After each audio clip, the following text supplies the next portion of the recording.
حضور نے اپنے زمانے سے لے کر قیامت تک 5 ادوار ذکر کر دیے، ہماری پوری تاریخ اس میں ہے۔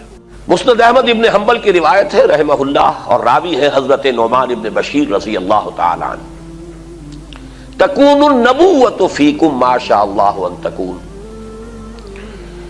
مسلمانوں تمہارے مابین نبوت رہے گی جب تک اللہ چاہے کہ رہے، یعنی میں بنفس نفیس موجود رہوں گا تمہارے مابین جب تک اللہ چاہے گا۔ اس کے بعد انک میت و انہم لمیتون، اے نبی آپ کو بھی موت آئے گی اور ان کو بھی آئے گی، انتقال تو ہونا ہے۔ فرمایا ثم یرفع اللہ اذا شاء یرفعها، پھر اللہ جب چاہے گا اس نبوت کو اٹھا لے گا، یعنی میرا انتقال ہو جائے گا، وصال ہو جائے گا صلی اللہ علیہ وسلم، وفداہ آباؤنا و امہاتنا۔ پھر دوسرا دور آپ نے فرمایا ثم تکون خلافۃ علی منہاج النبوۃ، پھر دور ہوگا خلافت کا جو نبوت کے نقش قدم پر ہوگی۔ یہ الفاظ بڑے اہم ہیں، عام طور پر ہمارے ہاں جو لفظ زیادہ معروف ہے اور بول چال میں زیادہ آتا ہے وہ خلافت راشدہ آتا ہے۔ اس سے اچھی طرح نوٹ کر لیجئے، یہ اصطلاح حدیث میں نہیں آئی ہے، خلفائے راشدین کا لفظ آیا ہے، علیکم بسنتی و سنت الخلفاء الراشدین المہدیین، اے مسلمانوں تم پر لازم ہے کہ میری سنت کا اتباع کرو اور میرے خلفائے راشدین المہدیین کی سنت کا اتباع کرو، لازم ہے تم پر۔ لیکن خلافت کے ساتھ جو صفت آئی ہے وہ یہاں نوٹ کیجئے، یہ عام نہیں ہے، اس کو اب ہم عام کر رہے ہیں اپنی مطبوعات کے ذریعے سے۔ خلافت علی منہاج النبوہ، منہاج منہج راستہ طریقہ، بعین ہی نبوت کے نقش قدم پر خلافت۔ یہ بعین ہی کا لفظ اس قدر زور دے کر میں نے کیوں ادا کیا ہے اس کو سمجھ لیجئے۔ خلافت راشدہ میں وہ نظام جو محمد عربی صلی اللہ علیہ وسلم نے بنفس نفیس قائم کیا، بعین ہی بتمام ہی بکمال ہی جو کا تو قائم رہا ہے۔ اس میں ایک مثال آپ کو دے دیتا ہوں کہ جب حضرت ابو بکر رضی اللہ تعالیٰ عنہ کے عہد خلافت میں مانعین زکوٰۃ کا فتنہ اٹھا، حضرت عمر جیسے شخص نے بھی رضی اللہ تعالیٰ عنہ مصلحت اندیشی کا مشورہ دیا کہ حالات کو دیکھیے، 2 محاذ پہلے کھلے ہوئے ہیں، آپ نے جیش اسامہ بھی بھیج دیا، اس لیے کہ حضور نے تیار کیا تھا۔ حضرت ابو بکر نے فرمایا کیسے ممکن ہے جو جیش اور جس کا علم دیا ہو حضور نے اپنے دستے مبارک سے، میں اسے روک دوں؟ پھر جو جھوٹی نبوتوں کے دعوے دار کھڑے ہو گئے ان سے تو ہمیں لڑنا ہی ہے، ہر صورت لڑنا ہے، ان کا کفر تو بالکل واضح ہے ازہر من الشمس سے۔ تو 2 محاذ کھلے ہوئے ہیں، مسلمانوں کے دل زخمی ہیں، مورال جو ہے پست ہے حضور کے انتقال کی وجہ سے۔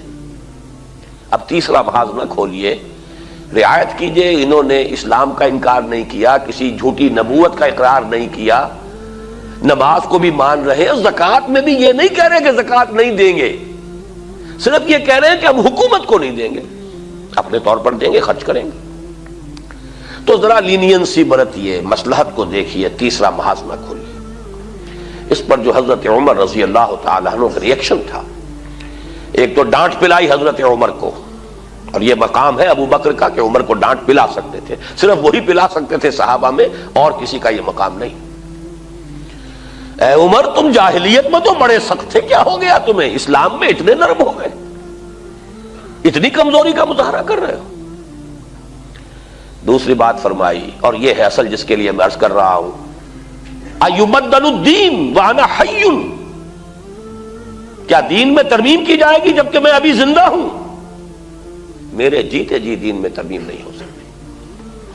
کس حد تک کہا ہے کہ خدا کی قسم حضور کے زمانے میں اگر یہ زکوٰۃ کے اونٹوں کے ساتھ ان کو باندھنے کی رسیاں بھی دیتے تھے، اگر یہ کہیں گے کہ اونٹ لے جاؤ رسی نہیں دیں گے تب بھی میں جنگ کروں گا۔ تو حضرت ابو بکر کی آپ دیکھیے فصاحت اور بلاغت کی بھی انتہا ہے، اس سے زیادہ تاکید کا کوئی اسلوب ہو نہیں سکتا تھا کہ اگر صرف رسی دینے سے انکار کریں گے، اب آپ بتائیے کہاں اونٹ کی قیمت، کہاں اس رسی کی قیمت؟ اتنی ترمیم بھی مجھے گوارا نہیں ہے، اور خدا کی قسم اگر کوئی اور میرے ساتھ نہیں چاہے گا میں تنہا تنہا جاؤں گا اور جنگ کروں گا۔ بہرحال میں نے یہ وضاحت کی کس لیے؟ کہ خلافت علی منہاج النبوہ، جو کا تو خلافت کا نظام ہے کہ جو قائم رہا، جسے ہم عرف عام میں خلافت راشدہ کہتے ہیں، حدیث کی اصطلاح میں خلافہ علی منہاج النبوہ،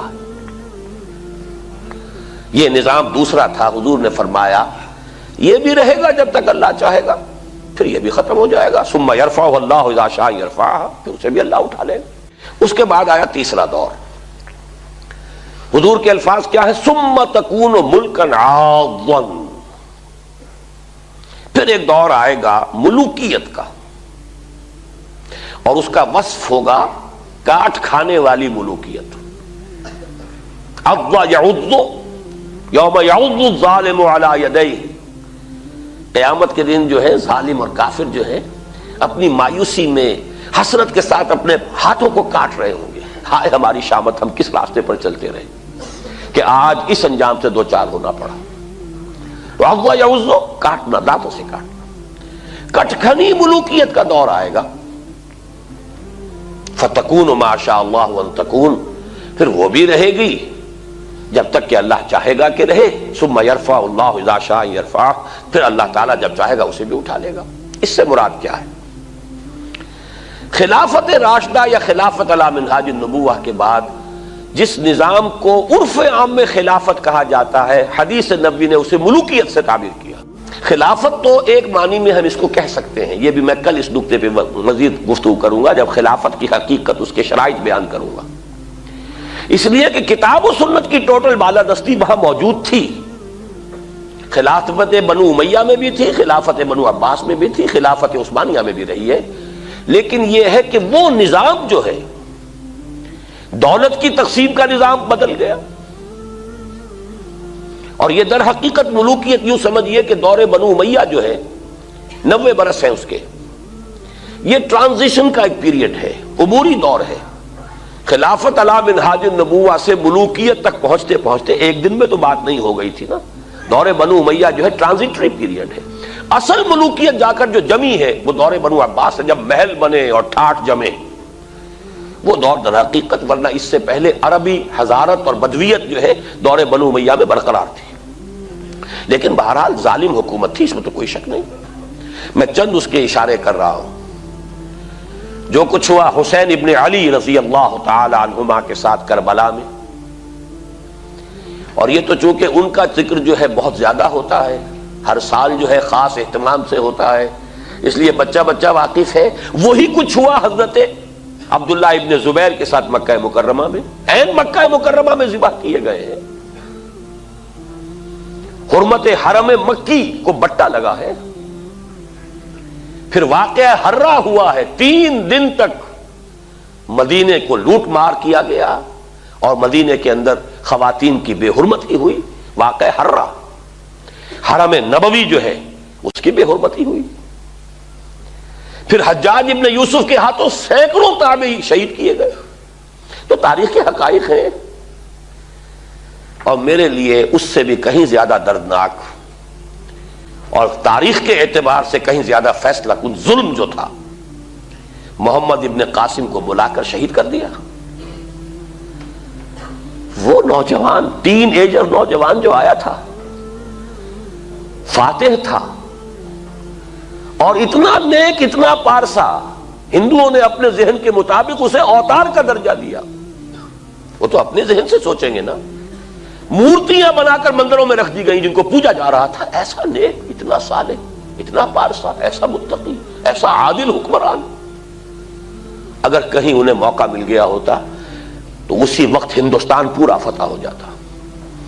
لیکن ملوکیت کو سب سے بڑا خطرہ لاحق ہو جاتا ہے اگر کوئی شخص اتنا پاپولر ہو گیا تو ہمیں خطرہ ہے، ہمارے اقتدار کو خطرہ ہے۔ وہاں تو سوچنے کا انداز یہ ہوگا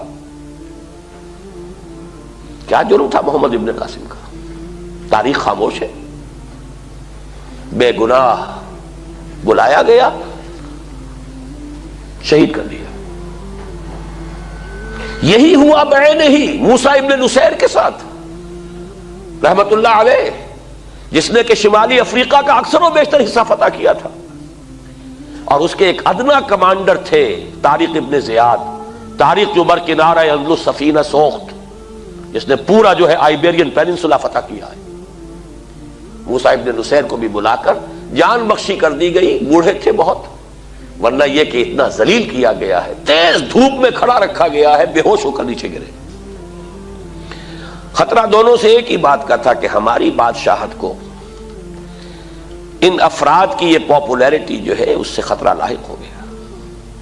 یہ ہے وہ، ابھی تو یہ دور میں ابھی بنو امیہ کی بات کر رہا ہوں ساری، پھر جو بھی ٹھاٹھ جمے ہیں اور جو عیش ہوئے ہیں، اور کوہ قاف کا سارا نسوانی حسن جو ہے جو بغداد کے محلوں میں آیا ہے، پھر رقص و سرود جو بھی ہوا ہے سب کچھ سب کو معلوم ہے. الف لیلہ جو ہے بغداد کی 1000 راتیں جو ہے، یہ ساری کی ساری داستانیں ذہن میں رکھ لیجئے. یہ ہے بہرحال تیسرا دور. چوتھا دور آپ نے فرمایا ثم تکون ملکا جبریا، پھر ایک اور ملوکیت آئے گی اور وہ ہوگی مجبوری والی ملوکیت. چونکہ ہمارے پاس کوئی گواہی موجود نہیں ہے کہ اس کا فرق حضور سے پوچھا گیا ہو کہ حضور یہ دونوں ملوکیتوں کا کیا فرق ہے. ملوکیت کاٹ کھانے والی ملوکیت، اور پھر چوتھا دور ہے ملوکیت جبری ملوکیت. تو آپ نے کیا جواب دیا؟ کوئی ریکارڈ نہیں ہے، نہیں معلوم اس وقت کیا سمجھا گیا. آج ہمارے سامنے روز روشن کی طرح واضح کہ اس سے مراد کیا ہے. پہلا ملوکیت کا دور وہ تھا کہ ملوک مسلمان تو تھے، کلمہ گو تو تھے. پھر ملوکیت جو آئی ہے ہم پر وہ غیر مسلموں کی حاکمیت اور غلامی، western imperialism, European powers, colonial powers, برطانیہ کے غلام، فرانس کے غلام، اٹلی کے غلام، ولندیزیوں کے غلام. یہ غلامی، یہ چوتھا دور ہے جس کی کہ حدیث میں خبر دی گئی. یہاں میں اس وقت صرف اشارہ کر رہا ہوں، تفصیل سے آج ہی بعد میں عرض کروں گا. یہ چوتھا دور ابھی ختم نہیں ہوا، ایک اعتبار سے ختم ہوا ہے، ایک اعتبار سے جاری ہے. ختم اس اعتبار سے ہوا ہے کہ ڈائریکٹ رول، براہ راست غلامی ختم ہو گئی. تماشا دکھا کر مداری گیا، انگریز اور اس کے فوجی گئے، فرانسیسی گئے، ولندیزی گئے، اطالوی گئے، سب گئے. ڈائریکٹ رول ختم، اس اعتبار سے ختم ہوا. لیکن انڈائریکٹ رول برقرار ہے، رول بائی پراکسی یا ریموٹ کنٹرول، سب ان کے شکنجے میں. ہماری معیشت ان کے شکنجے میں، ہمارے وسائل ان کے قبضے میں، ہمارے ذہن ان کے قابو میں. اور اب تو جس درجے CNN اور نہ معلوم کس کس کے ذریعے سے ہمارے ذہنوں کے اوپر جو بھی جبر آ رہا ہے، کہاں بچ کر جائے گا؟ کون بچ سکے گا؟ پھر یہ کہ اس سے پہلے ابھی ہم تہذیبی انداز میں غلام، علم میں بھکاری، ٹیکنالوجی میں بھکاری، ان کے دست نگر. تو در حقیقت یہ چوتھا دور جزوی طور پر ختم ہوا ہے، لیکن در حقیقت معنوی اعتبار سے ابھی اس کا تسلسل جاری ہے. میں نے اکثر جگہوں پر اس کو کراچی کے حوالے سے بیان کیا. کراچی میں لانڈھی، کورنگی، شاید یہی معاملہ ہوگا، اور جو یہ نیو کراچی وغیرہ میں بھی جو بس سٹاپس آتے ہیں، 3 نمبر، پھر 3.5 نمبر، پھر 4 نمبر، پھر 4.5 نمبر، پھر 5 نمبر. تو ہم 4.5 نمبر پر کھڑے ہیں اس وقت. چوتھا دور ایک درجے میں ختم ہوا ہے، ایک درجے میں ابھی باقی ہے، اس پر میں بعد میں عرض کروں گا. اور ابھی جو اس کا آدھا حصہ باقی ہے وہ پہلے سے کہیں زیادہ تلخ ہے، اس کے شدائد اور مصائب پہلے سے کہیں بڑھ کر ہوں گے. لیکن وہ میری گفتگو میں بعد میں آئے گی بات. اب آئے ہم آخری دور پر. حضور نے فرمایا بہرحال اس کو بھی ختم ہونا ہے. ثم یرفعہ اللہ اذا شاء یرفع، پھر اس دور کو بھی اللہ اٹھا لے گا جب چاہے گا کہ اٹھا لے. ثم تکون خلافتا علی منہاج النبوہ، پھر دور آئے گا خلافت علی منہاج النبوہ کا. یہ ہے وہ نوید جاں فضا، یہ ہے وہ خوشخبری موجودہ مایوس کن حالات میں